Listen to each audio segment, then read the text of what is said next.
दोस्तों, आजकल social media पर एक बाबा बड़े वायरल हो रहे हैं। बागेश्वर धाम यह उस जगह का नाम नहीं जहां ये बाबा जी विराजते हैं। इन बाबा जी ने अपना नाम ही बागेश्वर धाम रख लिया है। इन बाबा जी की सिर्फ यही बात रोचक नहीं है, ये बाबा जी पूरे के पूरे ही रहस्य से भरे पड़े हैं। इन बाबा के भक्तों के साथ साथ इनके फैन और क्रश भी है। अब इसमें उनकी कोई गलती नहीं, क्योंकि बाबा जी है ही इतने हैंडसम, जो भी देखता है भक्त बने या नहीं फैन तो बन ही जाता है।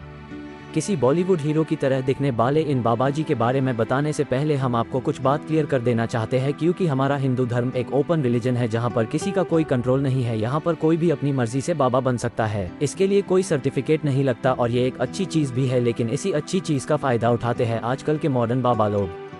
अब ये बाबा जी रियल है या नहीं ये तो हम आपको नहीं बता सकते, लेकिन हम आपको बता सकते हैं इनकी असल जिंदगी की कहानी, जिसे सुन के आप खुद ही आइडिया लगा लेंगे ये सच्चे है या झूठे।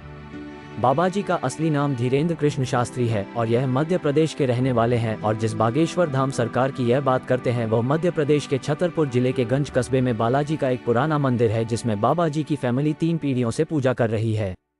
कहा जाता है कि धीरेन्द्र जी के दादाजी भगवान दास गर्ग, जिन्हें लोग बाबा जी श्री सेतु लाल जी के नाम से भी जानते थे, वो एक दिव्य संत हुआ करते थे जो निर्मोही अखाड़े से जुड़े हुए थे। वो इसी बालाजी धाम के पास इन बाबा जी की तरह ही एक दिव्य दरबार चलाते थे, जिसमें लोग अपनी समस्या लाया करते थे। धीरेन्द्र जी दादाजी को ही अपना गुरु मानते हैं।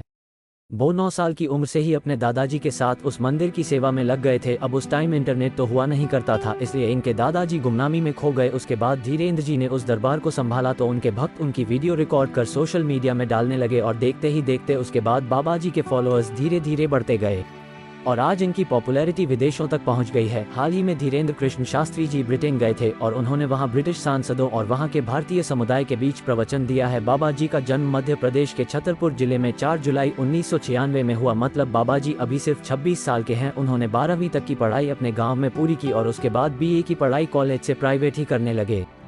BA खत्म करने के बाद वो अपने दादाजी का शाही दरबार संभालने लगे। उनके एक भाई और बहन भी है और वो वहीं अपने माता पिता के पास साथ रहते हैं। इसके अलावा इनका एक चचेरा भाई भी है जिनका नाम दिनेश शास्त्री है, जिसने बाबा जी के खिलाफ FIR दर्ज कराई है। उनका आरोप है कि धीरेन्द्र कृष्ण शास्त्री मुझे जान से मारने की धमकी दे रहा है, जबकि धीरेन्द्र कृष्ण शास्त्री जी का कहना है कि उनके बड़े भाई उनका और उनके दादाजी के नाम का गलत इस्तेमाल कर रहे हैं। बागेश्वर धाम में मंगलवार को भक्तों की अर्जी लगती है। अर्जी लगने के बाद लोग लाल कपड़े में नारियल बांधकर अपनी मनोकामना बोलकर उस नारियल को एक स्थान पर बांध देते हैं और मंदिर की राम नाम जपते हुए 21 परिक्रमा लगाते हैं। यहाँ पर आपको लाखों की संख्या में नारियल बंधे हुए मिल जाएंगे। मंदिर के पास ही गुरु जी का दरबार लगता है, जहाँ हजारों लोग अपनी समस्याएं लेकर आते हैं। हजारों लोगों में से धीरेन्द्र शास्त्री किसी का भी नाम लेकर उन्हें बुलाते हैं। वो व्यक्ति जब तक उनके पास पहुंचता है तब तक शास्त्री जी एक पर्चे पर उस व्यक्ति के नाम पते से लेकर उसकी समस्या लिख लेते हैं। लोग आश्चर्य करते हैं कि यह व्यक्ति किस तरह दूर दूर से आए अनजान लोगों को उनके नाम से बुलाता है और कहता है कि आओ तुम्हारी अर्जी लगी हुई है। इतना ही नहीं, वीरेंद्र शास्त्री लोगों को ये भी बता देते हैं कि उनकी समस्या क्या है, कितनी है और कब से है, और उनके पिता का नाम क्या है, उनके बेटे का नाम क्या है। कई मीडिया चैनल वालों ने इस बात पर पड़ताल की लेकिन वह ये रहस्य नहीं जान पाए कि आखिर शास्त्री जी कैसे लोगों के मन की बात जान लेते हैं। बाबा जी में कोई दिव्य शक्ति हो या ना हो, लेकिन उनमें अपने भक्तों से बात करने की कला तो है। बाबा जी भक्तों से कई बार अपने बुंदेलखंड वाली भाषा में हंसी मजाक करते हुए दिख जाते हैं।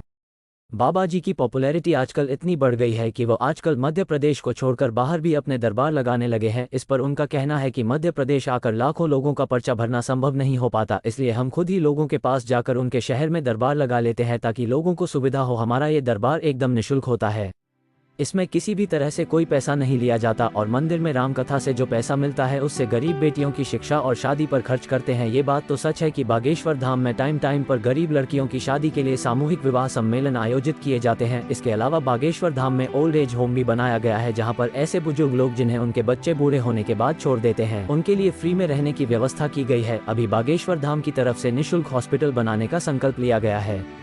अभी बाबा जी चाहे सच्चे हो या झूठे, लेकिन इनके भक्तों की आस्था तो सच्ची ही लगती है, इसीलिए तो लाखों लोग इनके दरबार में दूर दूर से अपनी समस्या का समाधान पूछने आते हैं।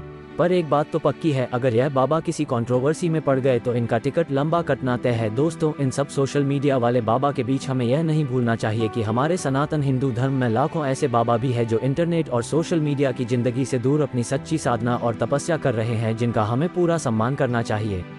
दोस्तों, इस बागेश्वर धाम वाले बाबा के बारे में आपका क्या कहना है? आप अपने विचार हमें कमेंट करके जरूर बता सकते हैं। और अगर आप इनके दरबार में गए हो तो अपना एक्सपीरियंस हमसे जरूर शेयर करें। वीडियो अच्छा लगा हो तो वीडियो को लाइक करें और आगे आने वाली वीडियो को सबसे पहले देखने के लिए चैनल सब्सक्राइब करना ना भूलें।